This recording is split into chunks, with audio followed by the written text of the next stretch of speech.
Welcome to spoken English by রুমেনসন। এখন আবার সেই গল্পের মাধ্যমে ইংরেজি শেখা। আমি বলি learning English through stories.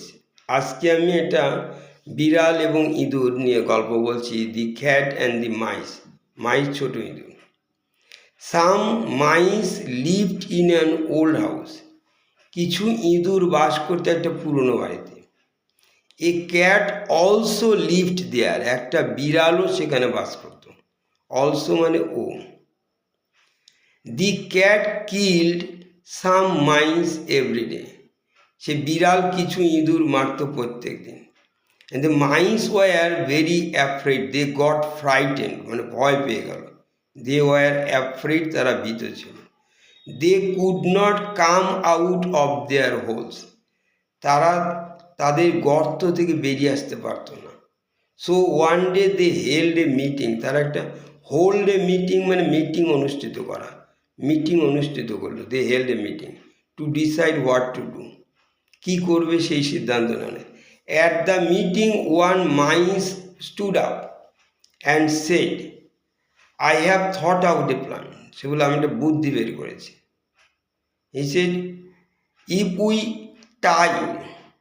Tie a bell to the cat's neck. আমরা যদি বিড়ালের গলায় ঘন্টা বেঁধে দিই, then what happen, the cat will move, cat নড়বে, and the bell will ring, বেলটা বাজবে।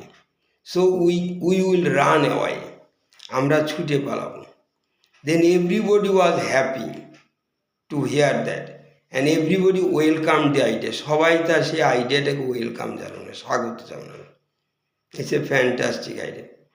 Then one old mice, একটা বৃদ্ধ old mouse, one old mouse stood up, উঠে দাঁড়ালো, and said, who will bell the cat?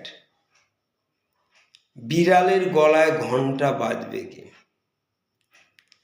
Who will bell the cat? তখন naturally nobody came forward, কেউ এগিয়ে এলো না। অ্যান্ড দি প্ল্যান ফেইল্ড, এবং প্ল্যানটা ব্যর্থ হয়ে গেল।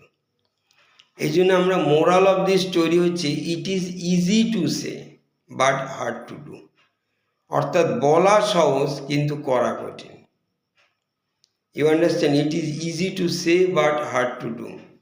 Many things in our real লাইফে, আমাদের বাস্তব জীবনে এটাই হয়।